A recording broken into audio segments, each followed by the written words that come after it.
GMP 성경 이야기 가족 여러분 안녕하십니까? 하나님은 사랑이시라라는 관점에서 안교교과를 해설하는 GMP 안교교과 해설의 김기웅 목사입니다. 이번 주 제3기 12과 하늘의 밀처럼 죽음이라는 제목으로 함께 공부하겠습니다. 이번 주 연구 범위는 빌립보 2장, 로마서 12장, 사무엘상 12, 13장, 스가랴 4장입니다.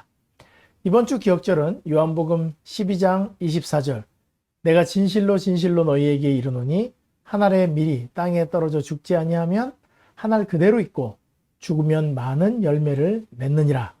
먼저 각 요일별 주요 질문에 대한 답을 간단히 살펴보고 생각해 볼 문제들을 차례로 살펴보겠습니다. 첫째 날 일요일 섬김을 위한 복종. 자, 빌립보서 2장 5절로 9절을 읽어보라. 이 구절에서 우리를 위한 어떤 중요한 기별을 발견할 수 있는가? 하나님과 같으신 예수님이 하늘의 자리를 포기하시고 종의 형체를 취하여 사람과 같이 되시고 십자가에 죽기까지 복종하셨는데 이것이 우리의 모본이 된다. 이렇게 간단하게 대답을 할 수 있겠습니다. 이를 두 번째 질문입니다. 예수님의 이 모본은 우리의 삶의 어떤 분야의 본보기가 되는가? 이기적이고 자아가 살아있는 우리에게 다른 사람을 섬기고 희생하는 것에 대하여 도전을 던져줍니다. 권리와 평등을 주장하는 것이 좋은 일이며 마땅히 보호되어야 하는 것이라면 그것들을 포기해야 될 때가 있다는 논리는 어떻게 설명하겠는가? 이것은 첫째 날 해설에서 좀 한번 살펴보도록 하겠습니다. 빌립보 2장 9절을 읽어보라. 이 구절은 우리가 아버지의 뜻에 복종해야 한다는 논리를 이해하는데 어떻게 도움을 주는가? 자기를 낮추어 하나님을 영화롭게 하는 사람은 하나님이 높이신다는 말로 우리가 하나님의 뜻에 복종하는 것을 격려하고 계십니다. 둘째 날 월요일입니다. 하나님의 뜻을 알려면 자아가 죽어야 함. 나의 삶에서 완전히 죽지 않는 부분이 무엇인지 보여주시기를 성령님께 간구하라. 그대가 하나님께 바쳐진 산 제물이 되기 위해 포기해야 할 부분은 무엇인가? 하나만 포기하면 됩니다. 나 하나만 포기하면 된다고 볼 수 있겠습니다. 셋째 날 듣고자 하는 마음. 사무엘상 2장 12절로 3장 18절에 기록된 그들의 이야기를 읽어보라. 하나님의 말씀을 듣는 자와 듣지 못하는 자들 사이에 어떤 차이점이 있었는가? 듣고 순종하려는 마음 자세를 가진 사람과 귀를 막고 듣지 않으려 하고 하나님이 원하시는 삶에 대해 아예 관심이 없는 마음이 달랐다. 사무엘과 엘리의 아들들이 다른 점을 보여주고 있습니다. 자, 수요일 자신을 의지함. 사무엘상 13장 1절로 14절에 기록된 이어지는 이야기를 읽어보라. 사울의 어떤 행위가 그를 몰락으로 이끌었는가? 하나님을 의지하지 않고 자신의 판단으로 결정하고 행동한 모든 것. 그것이 사울의 몰락의 원인이었다고 볼 수 있습니다. 자, 이번 주 목요일 대체물들이라는 제목에는 질문이 없습니다. 자, 그러면 안식일 오후부터 하나씩 한번 살펴보도록 하겠습니다. 이 안식일 오후에는 예수님이 이 땅에 오셔서 십자가에 죽으심으로 우리에게 생명을 주셨듯이 한 알에 미리 죽어서 많은 열매 맺는 그런 식물의 모습을 이야기하고 있습니다. 우리는 뭐 생각도 하고 돌아다닐 수도 있고 사람들이라 자기 의지가 있죠. 한 알의 밀은 뭐 발도 없고 생각도 없는데 우리에게 이 한 알의 밀이 죽어서 많은 열매를 거두는 것처럼 우리의 자아가 하나 죽으면 많은 생명을 전달할 수 있다. 이렇게 이야기하면서 우리에게 자아를 죽이는 것을 이야기하고 있습니다. 여러분 죽고 싶은 사람이 있습니까? 없습니까? 죽고 싶은 사람은 없습니다. 그런데 자꾸 교회에서는 죽어야 한다고 하니까 적지 않은 스트레스가 있어요. 죽는다는 것은 어떤 것일까? 과연 우리는 죽을 수 있을까? 이것에 대해서 이야기를 합니다. 만약에 죽는다면 이렇게 많은 열매를 맺을 수 있다는 것입니다. 내가 만약에 죽어서 이런 결과를 가져올 수 있으면 한번 해볼 만하지 않을까? 그런데 우리들은 이기적이어서 자기가 죽는 걸 원치 않습니다. 자, 그럼 첫째 날 일요일 섬김을 위한 복종부터 한번 보도록 하겠습니다. 빌립보서 2장 5절로 9절인데 너희 안에 이 마음을 품으라 곧 그리스도 예수의 마음이니 그는 근본 하나님의 본체시나 하나님과 동등됨을 취할 것으로 여기지 아니하시고 오히려 자기를 비워 종의 형체를 가지사 사람들과 같이 되셨고 사람의 모양으로 나타나서 자기를 낮추시고 죽기까지 복종하셨으니 곧 십자가에 죽으심이라. 이러므로 하나님이 그를 지극히 높여 모든 이름 위에 뛰어난 이름을 주었다. 예수님이 죽기까지 복종하셨답니다. 그러니까 너희도 예수님을 따르는 사람이면 뭐 해라? 죽기까지 복종해라. 종의 형체로 섬기며 살고 죽기까지 복종해라. 쉽습니까? 네, 쉽지 않습니다. 네, 이 교과에는 이렇게 기록하고 있습니다. 오늘날의 문화는 자신의 권리를 주장하고 요구하도록 부추긴다. 그런데 하나님의 왕국을 위해 아버지를 섬기기 위해 우리 권리를 기꺼이 포기하는 게 하나님의 뜻일 때도 있는데 권리를 포기하면 고통과 시련이 올 때가 있다. 여러분, 권리를 포기하면 막 엄청난 이득이 오면 혹시 좀 권리를 포기할 수 있겠어요. 그런데 고통과 시련이 오면 하고 싶어요? 안 하고 싶어요? 안 하고 싶습니다. 자, 그러면 우리 한번 잘 생각해 봅시다. 권리와 평등은 이해관계가 얽힌 곳에서 주장하는 것입니다. 권리와 평등을 주장하는 이유는 간단합니다. 이해관계가 있어서 그런데 그 관계는 사랑하는 관계가 아니기 때문에 그렇습니다. 여러분, 사람이 자신의 권리와 평등을 기꺼이 포기할 때는 언제냐면 사랑하는 사람을 만났을 때입니다. 부부가 똑같이 힘들게 등산을 다녀왔습니다. 똑같이 같은 거리를 올라갔다 오고, 네, 운전하고 오고, 험한 산행에 집에 쪽파에 몸을 딱 던지고 나니까 둘 다 손 하나 까딱하기 싫습니다. 누가 저녁 밥상을 차려야 할까요? 남편과 아내가 서로 쳐다봅니다. 아이, 그래. 둘 다 힘드니까 같이 준비하자. 사이가 좋은 부부입니다. 야, 우리 고민할 거 없이 시켜 먹자. 네, 이것도 괜찮습니다. 그런데 한 명이 밥상을 차려야 된다면 누가 차려야 됩니까? 남편입니까? 아내입니까? 정답은 더 사랑하는 사람이 하는 것입니다. 그 사람이 쉴 권리를 포기하고 힘들지만 해요. 아내도 아니고 남편도 아닙니다. 어느 것도 답이 아니에요. 더 사랑하는 사람이 하는 것입니다. 힘들어요. 그런데 내가 지금 힘들기 때문에 난 쉬어야 돼. 나는 남편이고 나는 내일 일을 가야 되고 여러 가지 이유들이 많이 있어요. 여자도 그래요. 나는 맨날 이렇게 집안일을 하던 사람이야. 오늘 정도는 쉬어도 돼. 이유와 핑계들이 얼마든지 있지만 더 사랑하는 사람이 일어나서 하는 것입니다. 세상은 권리와 평등을 포기하면 안 된다고 하는데 엄마가 엄마의 권리를 찾을 때가 언제냐면 너무 지치고 힘들 때, 막 진짜 혈력이 안 생길 때 울컥해가지고 나도 쉬고 싶어.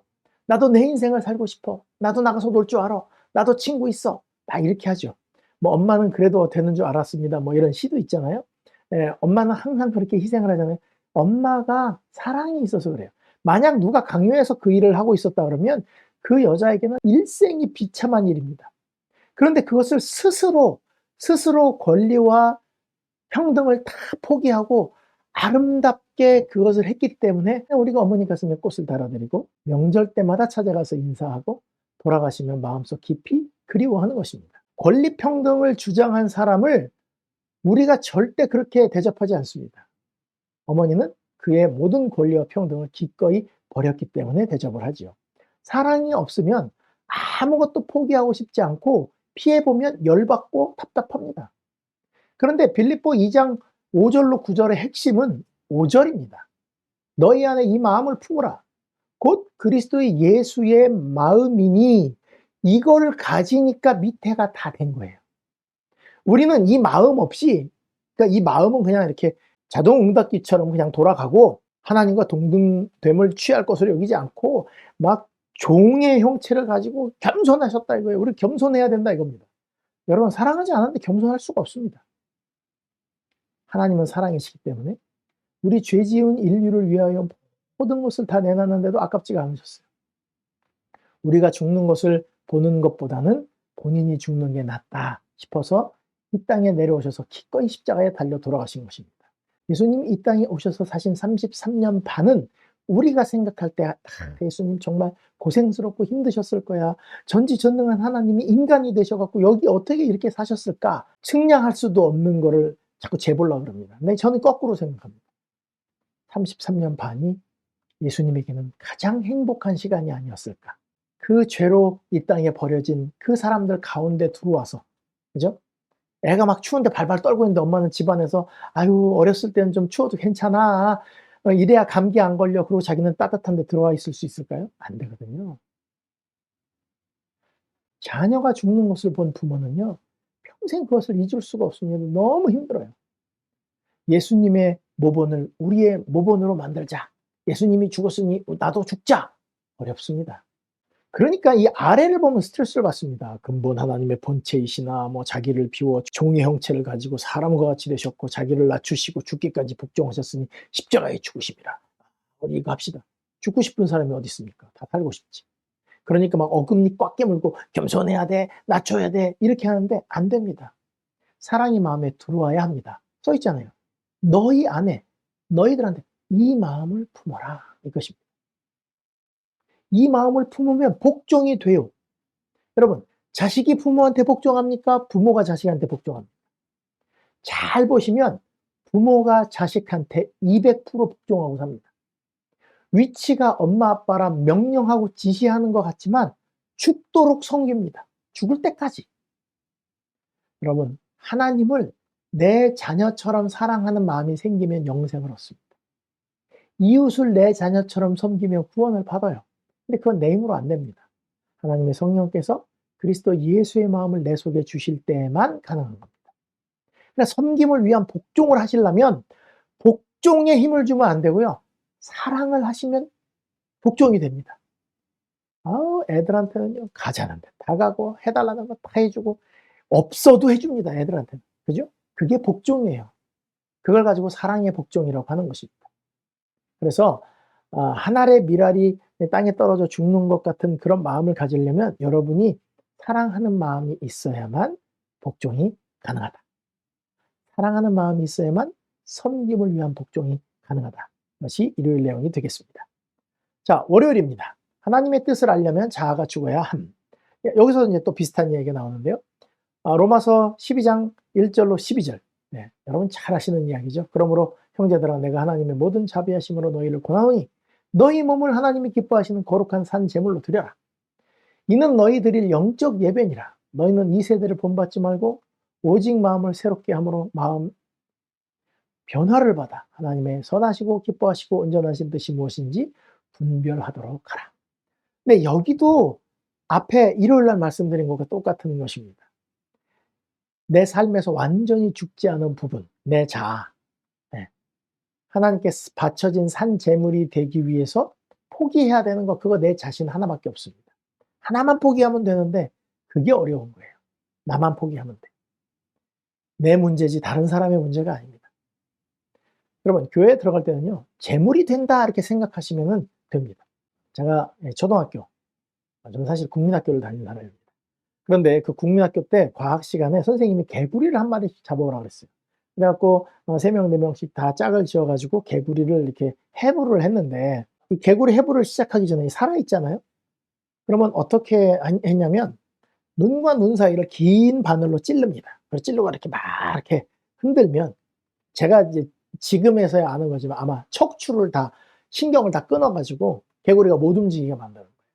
그래서 개구리를 이렇게 딱 올려놓고 그래서 핀으로 앞다리 뒷다리를 다 고정한 다음에 가위로 이렇게 배를 갈라가지고 심장이 어디다 장이다 뭐 이런 해부를 했던 기억이 있습니다.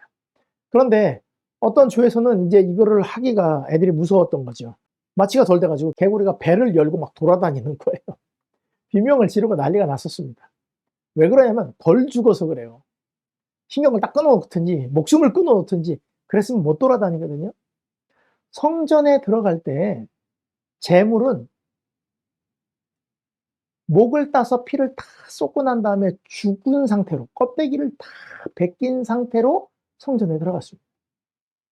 완전히 죽이고 들어가야 말씀으로 살아날 수 있는데 덜 죽으니까 교회 가서 예배 시간에 설교 들으면서 목사님 넥타이가 어쨌느니 내용이 어떻다는 둥 찬양대가 노래를 하는데 소프라노가 뭐 크네 작네 음이 떨어졌네 아니네 연습을 했네 마네 좌우를 살펴본 다음에 꼴보기 싫은 사람은 뭐 한번 마음으로 한번 씹고 설교 제목 뭐 초반부 좀 들어보면서 뭐 오늘은 별거 없네 오후에 어디 놀러 갈까 이런 계획을 짜고 있는 거예요. 이 안에 들어오면 나는 죽었어 하고 하나님의 말씀이 나를 지배하게 해야 되는데 죽지가 않는 것입니다. 여러분 죽는 것은 정말 힘든 거예요. 로마서 12장 1절로 2절에 그러므로 형제들아 내가 하나님의 모든 자비하심으로 너희를 권하노니 너희 몸을 거룩한 산 제사로 드려라. 너희를 죽일 수가 없으니까 제물은 제물인데 살아있는 제물이 되라는 얘기예요. 너희 몸을 하나님이 기뻐하시는 거룩한 산 제물로 드려라. 이는 너희가 드릴 영적 예배니라 이렇게 얘기를 했습니다. 그런데 이거 잘 보세요. 여기 보시면 그 영적 예배가 뭔지 나옵니다. 너희는 이 세대를 본받지 말고 오직 마음을 새롭게 함으로 라고 그래요. 오직 마음. 어디를 새롭게 하라고요? 마음을 새롭게 함으로. 자, 아까 빌립보서 2장 5절에는 뭐라고 했어요? 이 마음을 품어라 이렇게 얘기했죠. 어떤 마음이요? 그리스도 예수의 마음을 품어라. 사랑이 가득한 그 마음을 품으면 이 밑에 게 다 가능하다 이 얘기였죠. 여기는 보시면 너희 몸을 거룩한 산제로 서로 드려라. 그게 바로 영적 예배다. 그런데 그 영적 예배가 뭐냐면 이 세대를 본받지 말고 오직 마음을 새롭게 함으로 변화를 받아라. 마음을 새롭게 하고 변화를 받는 게 우리가 할 일이에요. 그러면 세대를 본받지 않게 됩니다. 그리고 하나님의 선하시고 기뻐하시고 온전하신 뜻이 무엇인지 분별하게 됩니다. 예를 들어서 예수님이라면 어떻게 하실까? 이건 마음의 변화가 있어야지만 가능한 일이에요. 믿는 자에게 성령을 주시지 않겠느냐? 알면서 성령을 구해요. 성령을 주십시오. 그리고 성령을 달라고 해놓고 막 성경 공부만 해요. 사람들 다 아는 척도 안 하고. 그러면 안 돼요. 여러분 성경 공부 열심히 하면 사람들이 따라옵니까? 여러분이 성경을 많이 알아갖고 좋은 얘기 많이 하면 사람들이 따라와요? 안 따라옵니다. 왜 안 따라오는지 아세요? 마음을 새롭게 하고 변화받는 일을 하지 않아서 그렇습니다. 누구를 잘 따라가냐면 밥 잘 사주는 사람을 잘 따라갑니다. 어디 가서 자기를 기쁘게 해주는 사람을 잘 따라갑니다. 그러면 이 말씀을 읽고 성령을 통해서 깨달은 사람들이 그런 사람과 접촉하는 방법을 깨달아서 그 마음을 사고 또 그 사람에게 배려하는 마음을 가지고 해서 나를 좋아하게 하고 내가 갖고 있는 말씀을 전달해 주는 거. 이게 우리가 해야 될 일이에요. 그러니까 중요한 것은 뭐냐면 마음을 새롭게 해서 변화하라는 것입니다.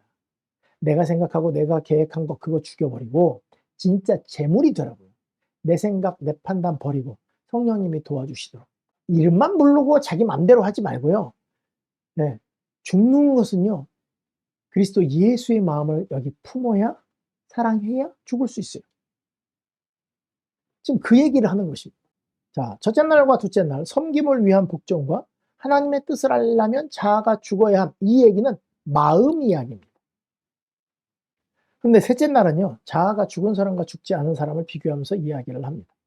셋째 날 화요일 듣고자 하는 마음. 여기는 엘리의 두 아들과 사무엘의 이야기가 나옵니다. 그 당시에는 아이 사무엘이 엘리 앞에서 여호와를 섬길 때 여호와의 말씀이 희귀하여 이상이 흔히 보이지 않았다. 왜 그랬을까요? 왜 이상이 흔히 보이지 않았는가를 여호시는 이렇게 이야기합니다. 또 다른 경고가 엘리의 집에 주어져야 했다. 그러나 하나님께서는 그 경고를 대제사장과 그 아들에게 직접 전하실 수 없으셨다. 그들의 죄가 빽빽한 구름처럼 당신의 거룩한 성령의 임재를 막았다. 자, 엘리는 대제사장입니다. 사사고 아론의 후손이에요. 그런데 하나님이 그에게 말씀하실 수 없었대요. 하나님을 사랑하는 마음이 없었습니다. 아들들이 그 성전을 다 초토화시키고 다니는데 한마디도 하지 않았습니다. 여러분 지금 엘리와 그 아들들이 하나님이 말씀하실 수 없을 정도로 죄를 많이 갖고 있었다는 것입니다. 그들의 마음속에 계속해서 죄를 쌓으면 귀가 막히게 되고 하나님의 말씀을 들을 수가 없는 것입니다. 왜요? 죄에 집중하고 있으니까. 하나님이 말씀하셔도 듣질 않습니다. 그러나 죄악이 난무하는 중에도 아이 사무엘은 하나님께 충실하였으므로 그가 지극히 높으신 하나님의 선지자로서 엘리의 집에 정죄의 기별을 전달할 사명을 받았다. 여러분, 사무엘은 하나님의 음성을 알았습니까? 몰랐습니다. 하나님이 부르시면 누구한테 가요? 엘리한테 달려가요. 엘리의 아들들은 듣기도 싫어하고 들으려고도 안 했어요. 어려서부터 맨날 듣던 이야기라고 생각했겠죠. 성전에서 살았으니까 대제사장의 아들로서 맨날 성경 이야기를 들었을 테니까. 그런데 사무엘은요 하나님의 음성을 몰라요. 그런데 하나님이 말씀하신다면 들을 수 있는 마음이 있었습니다. 그래서 말씀하신 거예요. 엘리와 그의 아들들과 많이 달라요. 그들은 들려도 들을 마음이 없는 것과 여기는 어떤 음성인지는 모르지만 말씀만 하신다면 들을 수 있는 마음을 갖고 있는 것이죠. 대제사장인 아버지의 백으로 이 엘리의 아들들은 백성들이 드리는 각종 혜택을 백성들이 드리는 각종 헌물들의 혜택을 다 받아 누렸습니다. 돈, 제사에 쓰이는 모든 고기, 게다가 성전에서 수종드는 여자들도 건드렸다 그랬어요. 지금으로 말하면 교회 봉사하는 여집사님들이나 여성도들을 건드리는 그 망나니 목사 아들 같은 것이죠.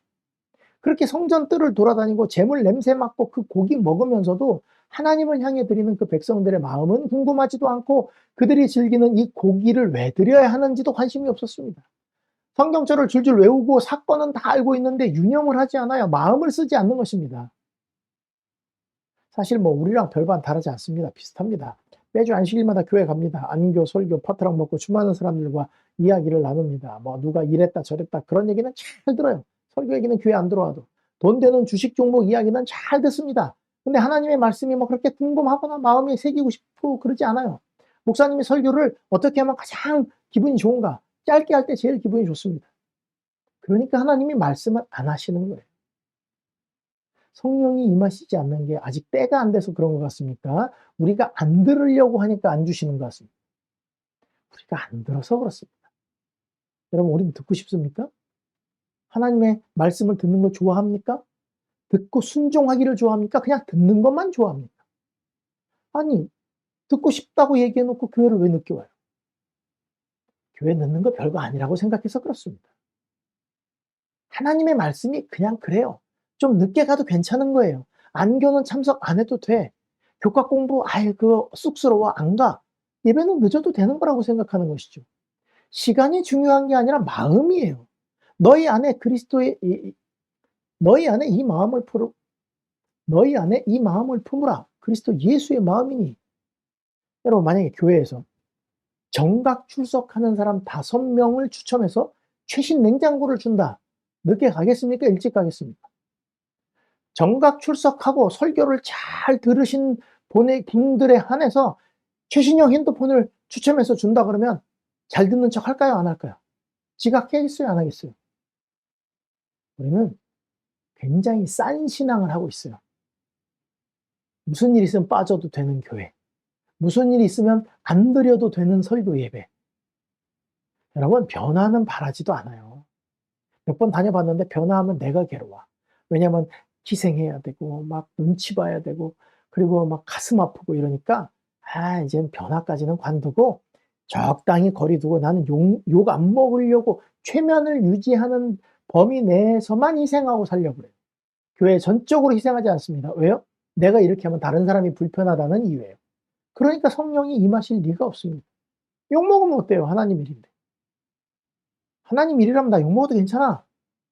아니, 하나님의 일 때문에라면 감옥에도 간 바울 같은 사람이 있는데 그런 마음이 우리는 없는 거예요. 그렇게라도 들을 마음이 있어야 변화가 되는데 하나님의 음성을 들을 준비가 하나도 안 돼 있는 것입니다. 하나님의 말씀을 듣지 않는 이유를 넷째 날 이야기하고 있습니다. 자신을 의지합니다. 자신을 의지함. 예수님을 주님이라고 부르고 그분이 나의 주인이라고 인정해요. 기도하면서 노래하면서. 그런데 주님이 하는 말을 하나도 안 듣습니다. 주님이라 부르고 명령도 안 듣고 그분이 뭘 원하는지 생각도 안 하고 종이 지 맘대로 해요. 자신을 의지함 이 이야기에 나오는 주인공은 사울인데요. 사울이 초기에 왕이 될 때는 꽤 괜찮은 사람이었던 것 같습니다. 사무엘도 굉장히 좋아했어요. 사람들을 아낄 줄 알았습니다. 성령이 임해서 예언도 했습니다. 왕으로 삼는다니까 막 부끄러워하고 숨고 그랬어요. 나 같은 사람이 어떻게 왕이 되냐고 순진했어요. 그런데 왕이 되고 난 다음에 달라졌습니다. 하나님께서는 이 순수한 왕에게 순종의 길을 가르치고 싶어 하셨습니다. 여러분, 어떤 직책을 맡았을 때 자기에게 주어진 직책을 하나님께 영광 돌리는 데 사용하는 사람이 있는가 하면 자기가 영광을 받으려고 하는 사람들이 있습니다. 자, 너는 나보다 앞서 길갈로 내려가라. 내가 내게로 내려가서 번제와 화목제를 드리리니 내가 내게 가서 너의 행할 것을 가르칠 때까지 7일을 기다리라. 자, 블레셋이 쳐들어왔습니다. 사무엘이 이야기합니다. 내가 7일만 기다리면 제사를 드려주겠다. 그리고 내가 어떻게 할지 가르쳐 줄 테니까 하나님께서 승리하신다는 거. 그러니까 하나님이 함께 하시면 승리하신다는 건 알아요. 그래서 사무엘이 기다리라고 했어요. 7일이 있는 동안 군사들이 막 흩어지고 공포에 떨고 있습니다. 전쟁을 겪지 않은 우리들은 심각성을 잘 모를 것입니다. 그러나 지금 우크라이나나 전쟁을 겪은 세대들에게 물어보면 전쟁이 굉장히 무서운 것이라고 합니다. 목숨이 왔다 갔다 하는데 왕이 할 수 있는 게 아무것도 없어요. 그동안 사울이 했어야 되는 일을 구조선자는 이렇게 이야기하고 있습니다. 백성들을 격려하고 하나님을 신뢰하도록 고취시키는 결정적 노력을 하지 아니하고 사울은 날마다 기다리기만 하였다. 선지자가 정한 기간이 채 지나기도 전에 그는 그 지체의 조바심을 느끼고 그를 애워싸고 있는 괴로운 환경이 스스로 낙담하였다. 사울이 일주일을 기다려가지고 와, 왜 안 오시지? 전쟁해야 되는데 이런 게 아니에요. 일주일 후에 온다고 얘기했는데 그 기간이 지나기도 전에 벌써 낙담을 했다는 것입니다. 사울은 사무엘이 와서 거행할 그 예배에 대하여 백성들이 준비하도록 충실히 노력하는 대신에 불신과 불길한 예감에 빠졌다. 여러분 이거는 얼굴 표정만 봐도 아는 것이고 목소리만 들어도 아는 것입니다. 왕이 어떻게 해야 돼요? 자, 선지자께서 7일 후에 오신다고 했다. 얘들아 다 같이 힘을 내자. 우리 하나님을 믿어보자. 막 이렇게 하라고 이 시련을 줬는데 어떻게 하고 있다고요? 자기가 제일 먼저 아이고 큰일 났다. 왜 안 오지? 야 벌써 애들 얼굴 표정 보니까 우리 질 것 같은데 혼자 스스로 낙담하고 조바심 부리고 있었다는 것입니다. 제사로 하나님을 찾는 일은 매우 엄숙하고 중대한 사업이었다. 하나님께서는 재물이 당신 앞에 간합되고 원수를 정복하려는 저들의 노력에 당신의 축복이 같이 할 수 있도록 당신의 백성이 저희 마음을 살피고 죄를 회개하기를 요구하였다. 그러니까 지금 일주일간의 기간을 준 이유는 무엇이냐면 혹시 내가 회개하지 않은 죄 때문에 이 전쟁이 지지 않을까. 그래서 걱정해서 이렇게 기도하면서 하나님을 기다리도록 그렇게 계획하신 것입니다. 그러나 사울은 참을성이 없었고 백성들도 하나님의 도우심을 의지하신 대신에 저희를 인도하고 지도하도록 선택한 왕만 바라보고 있었다. 기다리면서 할 것이 있는데 그걸 안 한 것입니다. 여러분 마지막 때 징조가 보이죠? 그러면 우리 교인들 어떡합니까? 아 목사님 유럽은 홍수가 나고 중국은 가물고 지진 나고 어떡해요? 세상이 말세인가 봐요. 자 그럼 뭐 해야 됩니까? 우리 아까 본 거 너희 안에 이 마음을 품으라. 그리스도 예수의 마음이니 사랑하는 마음을 품고 그 다음에 너희 몸을 하나님이 기뻐하시는 거룩한 산제사로 드려라. 이것이 너희의 드릴 영적 예배니라. 너희는 이 세대를 본받지 말고 마음을 새롭게 함으로 변화를 받아 하나님의 선하시고 기뻐하시고 온전하신 뜻이 무엇인지 분별하도록 하라. 이걸 해야 되는데 뭐라 그래요? 아이고 이게 말세가 다 됐는데 어떻게 산에 들어가야 되나요? 여러분 이렇게 해서는 안 됩니다. 안식일 교인들이 예언도 알고 다니엘 계시록 배워가지고 늘은 게 뭐냐면 겁만 늘었어요. 겁. 아니 예언을 알면 앞으로 무슨 일이 벌어질지 알면 뭐 하란 얘기예요? 준비하란 얘기죠. 근데 볼 때마다 무서워해요. 설교를 들을 때마다 겁나요. 문제가 있지 않습니까? 사울이 한 일입니다. 백성들의 공포심을 진정시키기 위해 뭔가를 해야 된다고 느낀 사울은 종교 집회를 자기가 열었어요. 제사로서 하나님의 도우심을 간구하기로 작정했다. 하나님께서는 그 직무를 위하여 성별된 자만이 당신 앞에 제사를 드리도록 명하셨다. 그러나 사울은 번제물을 이리 가져오라 하고 갑옷을 입고 무기를 지닌 채 제단에 나아가 하나님 앞에 제물을 드렸다. 자기가 직접 제사를 드렸다는 얘기입니다. 일단 칼을 차고 제사를 드리는 것도 말도 안 되고 제사장이 아닌데 하는 것도 말도 안 돼요. 그런데 이걸 봅시다. 이게 진짜 예배일까요? 미신일까요? 여러분 하나님께서 도와주시기를 간구했을까요? 백성들의 공포심 때문에 그 눈 때문에 어쩔 수 없이 한 것일까요? 이건 미신입니다. 우리가 지키는 안식일이 진짜 예배입니까? 아니면 미신처럼 그냥 맨날 하던 일을 하는 것입니까? 딴 데 가면 나 저기 벌 받을 수도 있어. 그리고 나가지 못하고 부러워하고 있어요. 마음으로. 예배입니까? 하나님이 옆에 계신데 안 계신 것처럼 사는 거예요. 사울이. 하나님이 옆에 돕고 계신데 하나님 우리 선지자가 올 때까지 제가 어떤 일을 해야 되겠습니까? 기도하고 이렇게 하는 게 아니라 혼자 낙담하고 혼자. 왜요? 지금 자기가 왕인데 이 왕이 창피를 당할까 봐. 그럼 하나님 안 믿고 기도도 안 하면 좋겠는데 아유 기도도 열심히 하고 교회도 열심히 하고 봉사도 열심히 해요. 여러분 교회 왔으면 교회 안에서 즐기고 하나님 말씀을 연구하고 사람들에게 사랑을 베풀고 하면 되는데 교회 와서 밖에를 그렇게 그리워하고 살아요. 우리는 그분의 아름다운 덕을 선전하라고 부름받은 사람들인데 절대 그렇게 안 하는 것입니다. 근데 하나님이 어떤 분이시냐면 이렇게 자기만 의지하고 있는 이 사람. 그러나 여호와께서는 여전히 그들을 보호하셨고, 만일 연약한 인간의 힘만 의지했더라면 그들에게 닥쳐왔을 그런 재난에 빠지도록 그들을 버려두지 않으셨다. 여호와께서는 그들을 아슬아슬한 곳으로 인도하여 그들로 하여금 인간을 의지하는 어리석음을 깨닫고 그들의 유일의 조력자이신 당신께로 나올 수 있게 하셨다. 그래도 하나님은 보호하시고 재난에 빠지지 않게 지키셨다는 거예요. 그리고 하나님을 의지하게 되면 얻을 경험을 주시려고 가끔 우리를 어떻게 하신다고요? 어려운 환경에 두신다고요. 그걸 시련이고 환난이라고 그래요. 여러분, 내 결정, 내 자아만 죽으면 되는데 절대 죽고 싶지 않아 합니다. 자기가 너무 대단해요. 여러분, 이순신 장군이 죽고자 하는 자는 살 것이요 살고자 하는 자는 죽을 것이다. 명량에서 그 이야기하는 걸 들었습니다. 여러분, 교회에서도 하나님의 영광을 위해 그분을 의지하고 죽는 사람은 하나님이 그를 높이실 것이지만 자기 스스로 높고자 하는 사람은, 자기를 대단하게 보이고자 하는 사람들은 다 수치를 당하게 될 것입니다. 여러분, 하나님이 주인이라고 얘기를 했으면 선을 긋지 마세요. 못한다고 하지 마세요. 교회에서 직분 맡기면 받으세요. 교회에서 희생하고 봉사를 한다? 교회에서 희생하고 봉사를 합니다. 언제까지예요? 내가 욕 먹지 않을 선까지. 힘들지 않는 선에서, 희생하지 않는 선, 남들한테 괜찮아 보이는 선까지만 하는 거예요. 여러분, 종이 6시 넘으면 못합니다. 종이 무슨 공무원입니까? 6시 넘으면 못하게? 6시고 9시고 10시고 주인이 시키면 하는 게 종입니다. 그런데 우리는 종이 아니고 공무원처럼 신앙을 하고 있습니다. 여기 교과책에는 이렇게 얘기합니다. 인간보다 하나님을 의지함. 만일 우리가 스스로 헌신적이요 영적인 마음을 가지고 자기 자신들을 의지하기보다는 하나님을 의지할 것 같으면 우리가 지금껏 목격한 것보다 훨씬 더 큰 번영이 있게 될 것이다. 그러나 겸손히 의지하는 마음과 하나님을 완전히 신뢰하는 일이 이처럼 결정적으로 부족한 이상 우리는 아무것도 확신할 수 없다. 하나님을 의지할 것 같으면 우리가 지금껏 목격한 것보다 더 큰 번영을 가져올 것인데, 겸손히 그분을 완전히 신뢰하지 않으면, 그게 부족하면 아무것도 확신할 수 없게 된다는 것입니다. 자, 5째 날 대체물들. 자, 이 5째 날 대체물은 질문이 없지만 여기 보면은 우리가 어떤 일이 필요할 때 우리가 자꾸 확 돌려버리는 경우가 있어요. 이게 뭐냐면 마음이 변화되고 하는 데 아픔이 필요합니다. 변화에는 고통이 따르는데 그걸 하기 싫은 것입니다.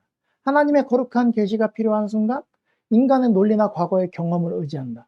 지금 하나님께 매달렸을 때 하나님께서 마음으로 말씀하고 계신데 그걸 듣고 있기가 싫은 거예요. 익숙하지가 않은 것입니다. 그러니까 다른 걸로 돌려버리는 것입니다.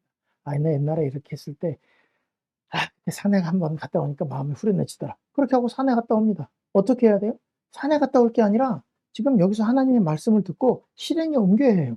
여러분, 일이 굉장히 많아요. 그리고 너무 바빠요. 그런데 바쁘다고 답답하다고 밖에 나갔다 오면 일이 없어집니까? 줄어들어요? 아닙니다. 시간만 없어졌습니다. 여러분, 하나님의 거룩한 계시가 필요한 순간 그분의 계시를 기다리고 말씀을 연구하고 기도하면서 그분의 음성을 들어야 되는데 옛날에 어떻게 했더라? 이렇게 하는 거, 자꾸 이런 대체물로 내 자아를 죽도록 성령께서 말씀하시는데 그걸 무시해버리는 것입니다. 하나님의 생생하고 거룩한 해결책이 필요한 순간 우리는 마음으로부터 문제를 차단해버린다. 아이, 됐어. 이런 거 신경 안 써도 돼. 여러분, 이렇게 하니까 우리의 마음이 새롭게 되지가 않는 거예요. 옛날 마음이 그대로 있는 것입니다. 마음을 새롭게 함으로 변화를 받아야 되는 거예요. 거룩한 능력을 얻기 위해서 하나님과 거룩한 교통이 필요한데, 그러면 계속 피를 하고 있어야 되는데, 야, 머리 아프다. 이거 하면 손해볼 것 같거든. 하나님이 뭐라고 말씀하실지 다 아니까. 그래서 그걸 딱 잘라버리는 것입니다. 예, GMP 안교교과 반생 여러분, 오늘 한 알의 밀처럼 죽는 일 쉽지 않습니다. 그러나 방법을 알려드렸습니다. 예수 그리스도의 마음을 품고 마음을 새롭게 함으로 변화를 받으면 이 일을 할 수 있다고 이야기했습니다. 하나님의 음성을 들으려고 귀를 열고 마음을 여시고 내가 그분을 우리의 주인으로 불렀으면 내가 종으로서 그분이 원하시는 일을 할 수 있도록 내 자신을 드리는 것이 중요합니다. 그렇게 될 때 우리 옆에 수많은 영혼들이 붙어 있게 될 것입니다. 힘든 일이지만 여러분들의 마음을 하나님께 드림으로 거룩한 산제사를 드리게 되고 많은 영혼들을 결실하게 되는 우리 반생들이 되길 바라면서 교과 공부를 마치겠습니다. 감사합니다.